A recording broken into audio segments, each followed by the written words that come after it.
Sir जय हिंद करोड़ी सिंह जी। जय हिंद, बहुत बहुत शुक्रिया समय देने के लिए। Thank you sir.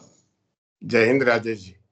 सर जिस प्रकार से पाकिस्तान में बलूचिस्तान ने या कहें बलूच लिबरेशन आर्मी ने पाक सेना की नाक में दम कर दिया है, और जिस प्रकार से तहरीके तालिबान पाकिस्तान खैबर पख्तूनवा में पाकिस्तान की आर्मी को पीछे हटना पड़ रहा है, सिंध अलग रास्ते पे चल रहा है और पंजाब अपने अलग रास्ते पर इस वक्त चल रहा है।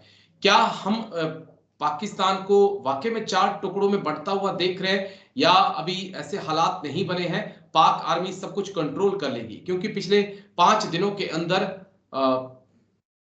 जो हमले हुए हैं उसमें 100 से ज्यादा पाक सैनिकों की मौत हुई है, और खबरें यहां तक आ रही हैं कि बलूच लिबरेशन आर्मी जो है, बलूच रेजिमेंट जो है पाकिस्तान के अंदर, वो भी विद्रोह कर सकती हैं पाक आर्मी के खिलाफ, और वो अपने लड़ाकों के साथ खड़ी हो सकती है। तो क्या चीजें मैनेज हो जाएंगी, या अब ये जो विवाद है, बवाल है, ये बढ़ता जाएगा सर? देखिए राजेश जी, आपने जो ग्राउंड जीरो की सिचुएशन बताई वो तो वही है पाकिस्तान की, लेकिन ये क्यों हुआ और इसका आगे क्या हो सकता है, क्या रास्ता हो सकता है पाकिस्तान के लिए।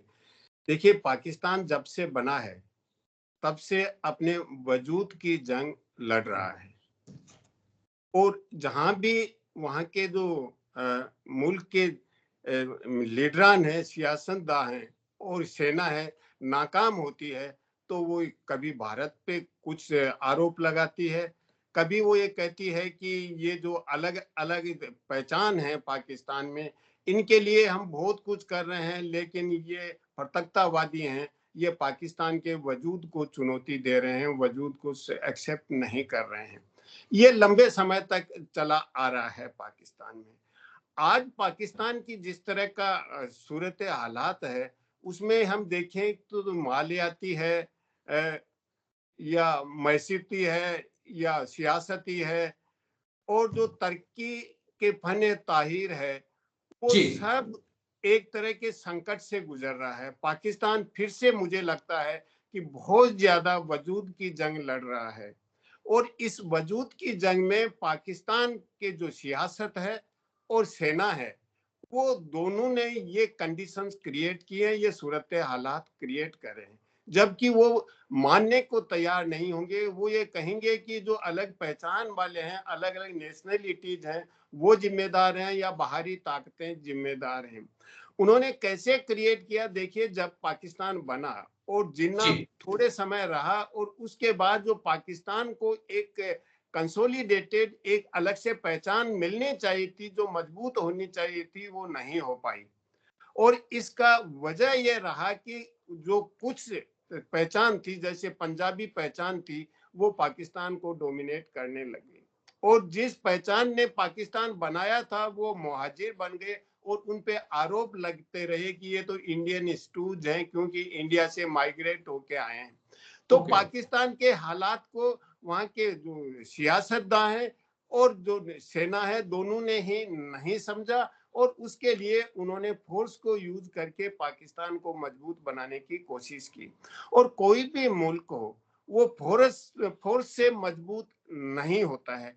आज जो सूरत हालात हैं, जो खैबर पख्तूनख्वा है, बलूचिस्तान है और सिंध है, उन तीन में तो अलग पहचान के लिए, जैसे सिंधी देश लिबरेशन आर्मी बनी हुई, बलूच लिबरेशन आर्मी है, खैबर पख्तूनख्वा में टीटीपी है, जी इन सब में नेटवर्क भी बन गया, और ये पाकिस्तानी स्टेट के अगेंस्ट में, केवल लीडरशिप के अगेंस्ट में नहीं, पाकिस्तान स्टेट के अगेंस्ट में स्ट्रगल कर रहे हैं, और वो कह रहे हैं कि हमें अलग से स्टेट चाहिए। बलूचिस्तान ये चाहता है कि हम पाकिस्तान बनने से पहले एक अलग स्टेट थे, अलग देश थे, तो हम जी एक फिर से अपना देश बनना चाहते हैं। अब पाकिस्तान के जो मीडिया है, वो सामान्य जो मेन स्ट्रीम मीडिया, वो ये कहता है कि हमने बलूचिस्तान में बहुत विकास किया है, वहाँ के रिसोर्सेज हैं, वो दूसरे देशों के साथ मिलके हम डेवलप करना चाहते हैं, जिससे बलूचिस्तान को फायदा होगा। लेकिन बलूच की जो पहचान बनी, आपने इस हालात पे पहुंचा दिया, सूरत हालात पे। आज उन पे वो पाकिस्तानी स्टेट पे, पाकिस्तानी जो सेना है और हुक्मरान पे है, उन पे यकीन नहीं कर रहे हैं। तो यकीन का संकट इतना बढ़ गया कि वो हिंसक गतिविधियां, और हिंसक गतिविधियां कोई ऐसा नहीं छोटा ग्रुप कर रहा है, पूरा वहां का आवाम है वो उसके साथ है। तो ऐसी स्थिति में ऐसा लग रहा है कि पाकिस्तान के टुकड़े हो सकते हैं, लेकिन ये अब अभी मुझे लगता नहीं कि होंगे। उसके कई कारण हैं, जी क्योंकि जो इंटरनेशनल कंडीशंस हैं, बाहरी जो विलायती कंडीशंस हैं, वो उनके फेवर में नहीं है।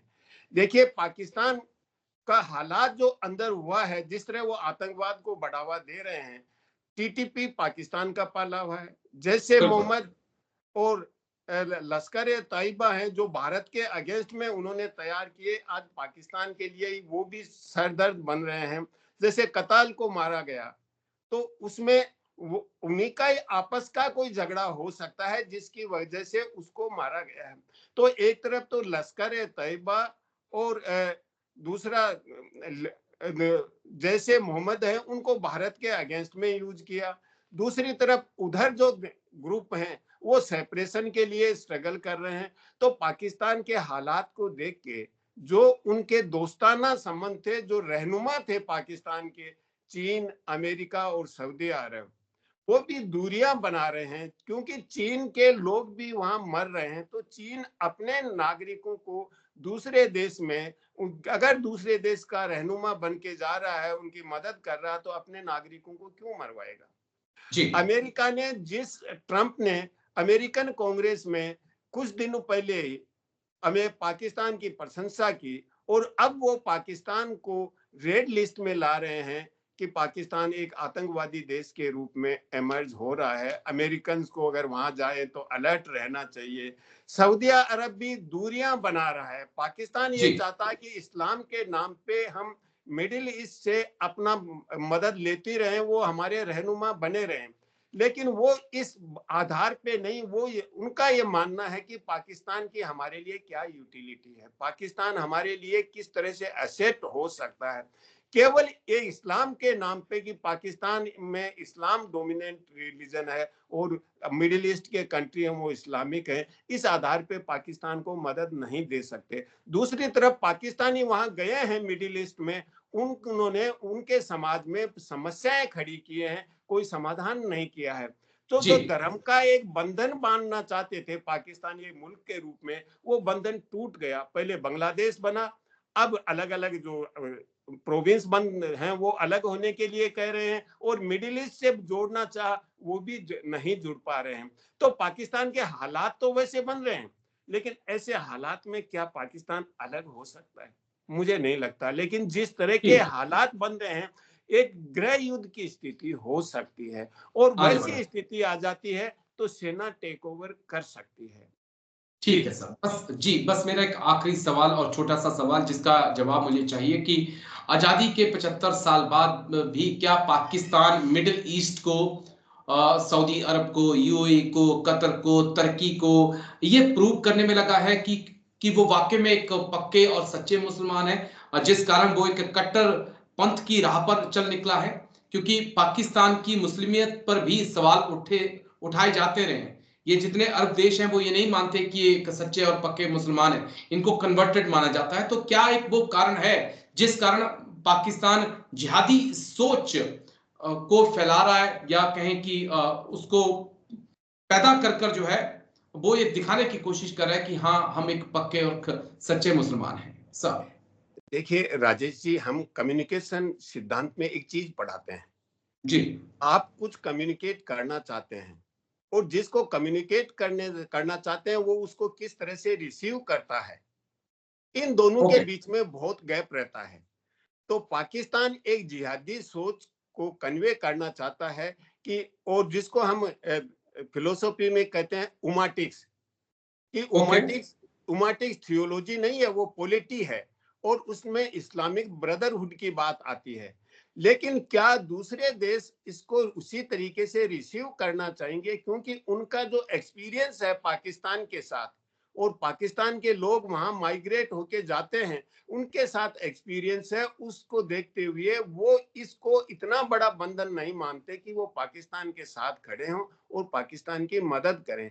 क्योंकि स्वयं पाकिस्तान में ही ये डिमांड उठ रही है कि बहुत से नागरिक हैं जो इस्लाम धर्म को फॉलो करने वाले हैं, वो मिसिंग हैं। पिछले 1 महीने में ऐसी रिपोर्ट आ रही है कि 134 लोग मिसिंग हैं, उसमें जर्नलिस्ट में है। तो जी। पाकिस्तान में इस तरह की कोई फ्रीडम भी नहीं है। तो अगर मैं इसको एक पोइटिक वे में कहूँ तो वजूद की इस बिसात में अजीब मात हो गई, यकीन लुटा के चल दिए, गुमा बचा के रह गए। ये पाकिस्तान के हालात है, क्योंकि ओके। यकीन पाकिस्तान पे वहां के आवाम का खत्म हो गया है, वहां की सियासत पे, वहां की स्टेट पे, वहां की सेना पे। लेकिन गुमा अभी वही है कि हम पाकिस्तान है, ग्रेट पाकिस्तान है, हम लैंड ऑफ प्योरिटी हैं। तो वो गुमान से तो यकीन को हासिल नहीं कर सकते ना, उसके लिए तो जी। आपको कुछ करना पड़ेगा, और वो बिल्कुल खत्म हो चुका है। लेकिन जिस तरह के हालात हैं उसमें सिविल वार की स्थिति ज्यादा लग रही है, न कि नया देश इमर्ज होने की संभावना कम लग रही है। जी राजेश जी। चलिए, उम्मीद की जाएगी कि सब कुछ ठीक हो जाए, लेकिन ये भी चाहते हैं कि बलूच लिबरेशन आर्मी या बलूच के लोगों को उनका हक जरूर मिले। लेकिन शुक्रिया क्रोड़ी सिंह जी, बहुत बहुत शुक्रिया, आज आप आए और इतनी गंभीरता से आपने इस मुद्दे पर अपनी बात रखी। इसके लिए शुक्रिया सर, थैंक यू, जय Hind. Thank you sir. Thank you Rajesh.